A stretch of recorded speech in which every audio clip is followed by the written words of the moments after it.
안녕하세요. 법률사무소 해움의 박종훈 변호사입니다. 오늘은 누수소송과 관련해서 이런 말씀 한 번씩 들어보셨을 거예요. 누수소송은 이제 배보다 배꼽이 큰 사건이다. 이런 얘기를 들어보셨을 것 같은데요. 그럼에도 불구하고 이 소송을 진행하시는 케이스들이 분명히 존재하거든요. 그래서 왜 누수소송과 관련해서 배보다 배꼽이 크다는 얘기가 나오는지, 그럼에도 불구하고 소송으로 나아가는 유형들은 어떤 것들이 있는지 한번 정리를 한번 해보려고 합니다. 이렇게 내용을 소개시켜 드리는 이유는 누수소송과 관련해서 정말로 이제 소송을 해야 될지 말아야 될지에 대해서 고민하시는 분들이 분명 많으신 것 같거든요. 그래서 그 부분에 대해서 내용을 한번 정리해 드리면은 소송 진행 여부에 대한 판단에 조금 도움을 받으실 수 있지 않을까 생각을 해서 영상을 한번 만들어 보게 되었습니다.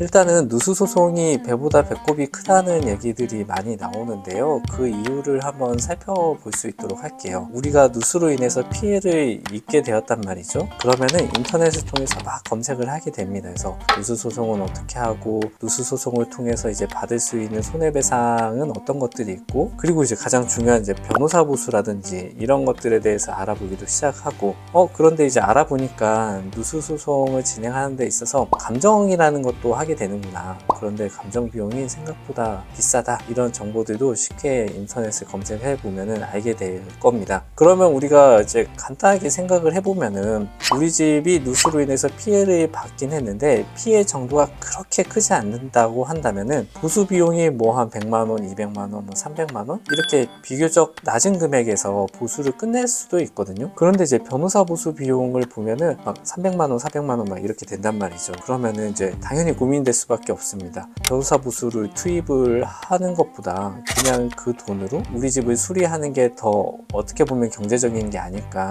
이런 생각을 할 수밖에 없고, 또 변호사 보수가 다 회수가 안 된다는 것도 잘 알고 계실 거예요. 누수소송 같은 경우에는 비교적 소액 사건이기 때문에 내가 실제로 변호사 보수를 뭐 300만원, 400만원 투입된다 하더라도 다시 회수할 수 있는 금액이 50만원이 될 수도 있고 100만원이 될 수도 있고, 어쨌든 대부분의 변호사 비용이 회수되지 않는 사건들이 많을 거란 말이죠. 그러면 이제 자부담이 생길 수밖에 없습니다. 그리고 이제 감정 비용도 꽤 많이 나가잖아요. 그러니까 이제 당사자 입장에서는 이 소송을 통한 경제적 실익이 정말 있는 것인가, 이런 현실적인 판단을 할 수밖에 없고, 그 부분에 대해서 당연히 고민이 될 수밖에 없다고 생각을 합니다. 그런데 그럼에도 불구하고 이제 소송으로 나아가는 경우들이 있습니다. 일단 첫 번째 유형을 한번 살펴본다면 윗집이 굉장히 괘씸한 경우입니다. 이 경우에는 어떤 이성적인 판단보다는 이제 감정적인 판단이 좀 들어갈 수밖에 없는 부분인데요. 윗집에서 연락조차 되지 않다거나 연락이 되었는데 논리적인 뭐 이성적인 설명이나 이런 것들이 없이 그냥 감정적으로만 자신의 집에 문제가 아니니까 뭐 더 이상 연락을 하지 말라고 한다든지, 이 사건과 무관하게도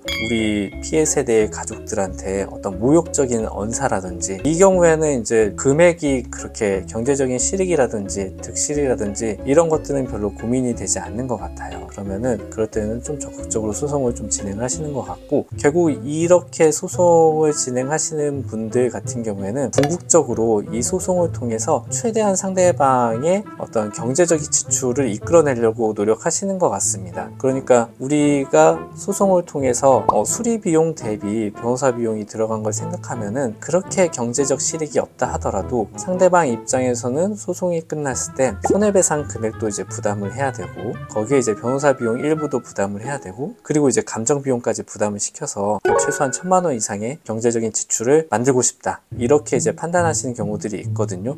그러니까 이제 어떻게 보면은 판결금이나 소송 비용을 상대방에게 물게 함으로써 좀 응징을 하겠다라는 생각을 좀 하시는 것 같아요. 그러면은 이런 분들께서는 이제 사건을 진행을 하실 때 나중에 이제 감정이 후보자를 이제 받게 되지 않습니까? 그러면은 감정이 후보자들마다 이제 업무에 따른 예상 감정료가 조금씩 다른데, 가장 비싼 예상 감정료를 제시한 후보자를 선택을 해서 진행하는 경우도 있습니다. 그러니까 내가 지금 당장 이제 비용 부담하는 것보다 나중에 상대방이 이걸 비용 부담을 했을 때 내가 이거를 잘 합의를 하지 못해서 이렇게 소송을 당했고, 그로 인해서 생각지 못한 지출이 이렇게 커지는구나라는 거를 좀 알려주고 싶은 마음이 큰 것 같아요. 그리고 이제 두 번째 유형 같은 경우에는 이제 누수 피해가 이제 반복되는 케이스들이 있습니다. 그러니까 이미 이 사건이 제기되기 이전에 가해 세대와 피해 세대에서 어떻게 보면 이제 비슷한 유형들의 누수가 계속 이제 반복되는 경우들이 있는 거예요. 그러면서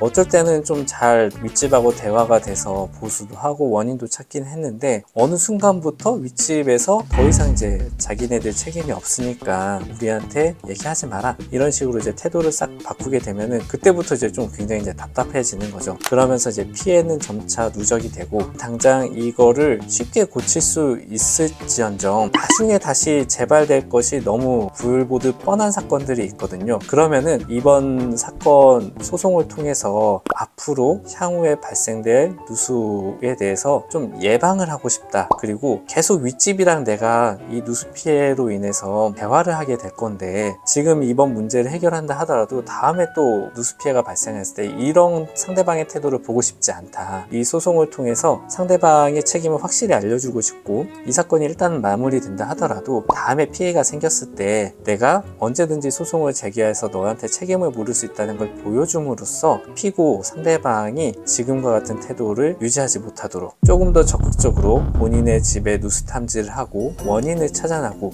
책임을 배상할 수 있도록 이번 소송을 통해서 알려주고 싶다 하는 유형들도 있는 것 같습니다. 그리고 이제 마지막 세 번째가 바로 이제 부동산의 사용 수익 또는 이제 매매를 하기 위해서 소송을 하는 경우인데요. 우리가 이제 누수 피해가 발생한 부동산을 뭐 실제로 살고 있을 수도 있지만 투자 목적으로 매입하는 경우들도 있단 말이죠. 그런데 누수가 발생하면 이거를 매도하지 못하는 손해가 발생을 하게 됩니다. 그러니까 나는 이거를 내년에 언젠가는 이걸 팔아야 되는데, 이걸 팔아서 환가를 하고 다른 뭐 물건을 산다든지 어떤 경제적인 운영을 해야 되는 건데, 누수로 인해서 이 부동산을 매도하는데 제약을 받는 거죠. 이제 그럴 수밖에 없습니다. 누수가 생긴 부동산을 누가 이제 매수하려고 하지도 않을 뿐더러 이걸 당장 조금 수리를 해가지고 매도를 한다 쳐도 또 피해가 생기게 되면은 매수인 측으로부터 하자담보 책임이라든지 이런 법적 분쟁이 예상이 되기 때문에 섣불리 팔 수가 없거든요. 그러면은 내가 이 부동산을 팔기 위해서 이번에 누수 피해 부분이 그렇게 크지 않더라도 소송을 제기해서 누수 원인을 확인하고 그 원인을 제거해서 추가적인 누수를